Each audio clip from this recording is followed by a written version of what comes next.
I just saw a peer educator girl just trip. Wait, let me just post about it actually.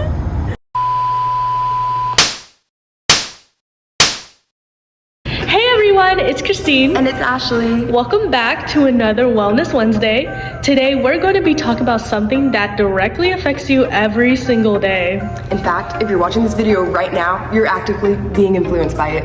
We're going to be talking about the influence of social media. Okay, for starters, we're just going to talk to you about the prevalence of social media. According to one site, there are more than 4.95 billion users of social media as of October 2023, and that's an increase of more than 3 million users in the last 13 years. Keeping this in mind, psychological studies have shown that there's been an increase in anxiety and depression because of the use of social media. So think about all the people who are on social media who are at risk of developing these mental health disorders. Also, I don't think social media is going away anytime soon, so think about how many people are at risk for developing these things.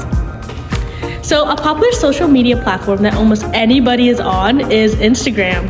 An article has mentioned that 66% of college students are under the age of 24 using this app, but also 85% of these college students in general are on Instagram. Another article also mentioned how 73% of Instagram users visit the app every single day, with 53% of them accessing it 7 times a day at least.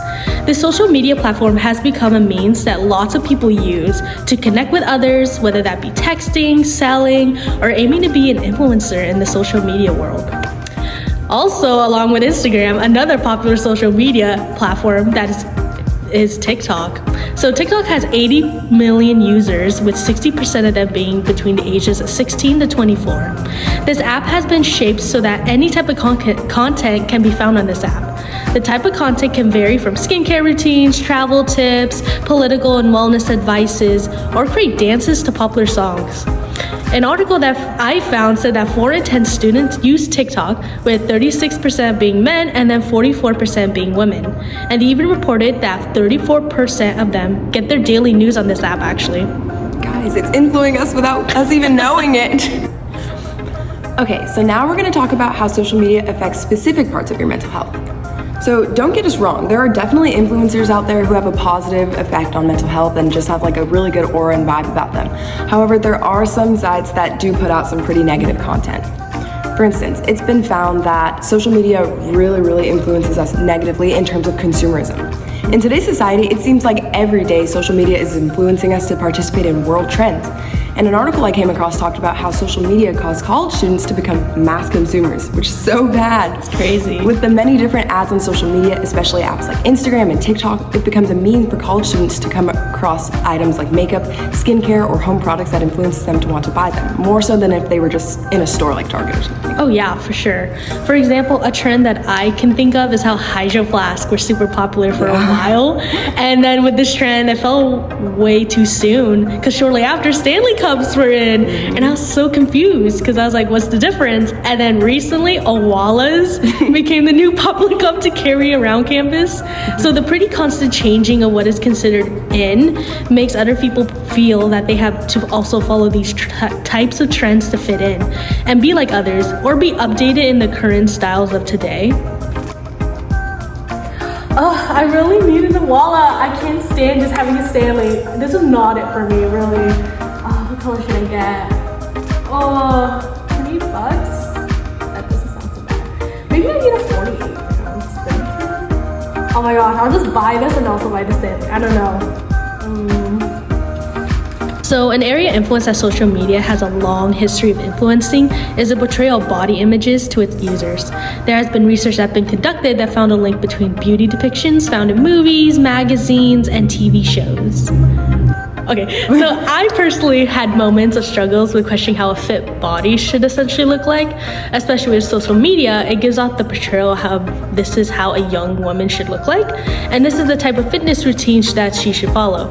There had been moments when I started doing popularized workout trends, especially over COVID and such like that, because I had been influenced by these types of social media content so much. And I wanted to look just like them. So it took a lot of learning for myself to come with terms with how I look and what fits for myself physically and mentally, and to also be grateful for the physical attributes and abilities that I do have. So not only can social media make someone's mental health feel a little bit worse, but it can also make someone's mental health worse if they're already struggling with their mental health. I said mental health like a lot of times. Okay, anyway. So people who have pre-existing mental health conditions tend to spend more time on social media to begin with. Yeah. So they're more likely to self-objectify and internalize the skinny body ideas. So this is more common for women to experience, unfortunately, as they start to feel worse and worse about themselves the longer that they stay scrolling on social media in general. So this can be like TikTok, Instagram, just like seeing models and like seeing goals that really are unrealistic. However, social media can affect anyone regardless of their age and gender. It's important to be mindful that social media has the potential to do both harm and good to the users of the app. Oh yeah. So stay tuned to the end of the video because we're going to talk about positive ways that you can use social media. So now we're gonna jump into talking about our own personal experience with this. So as I'm thinking about it, another new app that a lot of people here at APU have is called Fizz. So at first I did not know what Fizz even was and what is the purpose of it. However, I soon realized that Fizz is an anonymous board app. So for the college, so anyone attending can have this app, download it and join the APU group for it and just like literally talk about anything. So at first when I first heard about it, my attitude was that I was not going to download it and that I did not need another social media app on my phone. However, I got really curious one night and downloaded the app because other people were talking about this and like the type of content that was on it. So I was like, I had to see it for myself. So the content of the app consisted of a lot of thoughts of other students about various topics like chapel and classes, where it created a space for others to debate these ideas. For sure, being on this app exposed me further about how much our world holds power, especially when we put them on social media platforms. Being on Fizz, I saw a lot of people either supporting or opposing what one person had commented, and has a lot of potential to cause a huge debate between fellow students at APU. Overall, I would say that social media apps like these have the potential to bring people together on various opinions and discussions and really create a space for other people to jump in if they want to. However, it does also hold the potential and the power to cause even more drifts between others. I definitely agree. Something like when you were talking about like Fizz, I was like, oh my gosh, the same kind of vibe is Azusa Confessions.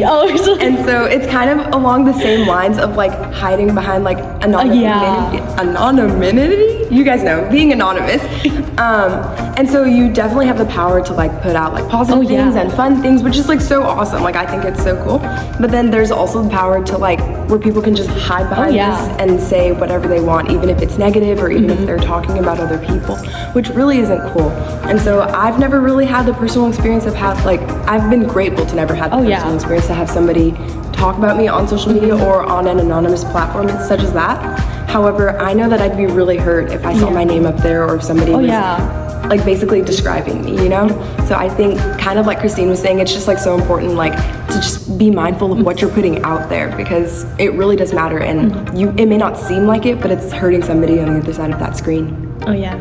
So now what do we do with this information, you might be asking? So we don't just want to make a video talking about the harmful effects that social media can have on others, but then not provide you with the solution.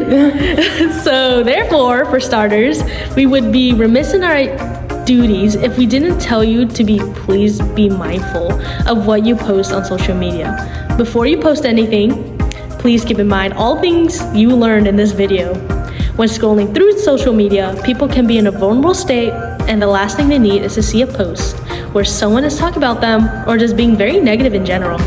Yes, definitely. That makes a lot of sense. Secondly, I would say try not to be super reliant on social media in general. For example, if you had like a really bad day or you just have some downtime and you're scrolling on Instagram but you're not really feeling the best that day, maybe try not to start scrolling through Instagram or any other social media, just because like even though we're putting out this PSA about the effects that social media can have on people, this doesn't mean that it'll stop all the harmful things that do go out on social media. Like we said, don't get us wrong, there's definitely some positive spaces out there. We hope that this social media account is a positive space for you guys, but unfortunately not all pages are as positive or as mindful about what they're posting out there, and so you wouldn't want to already be in a vulnerable state and then feel even worse once you're scrolling.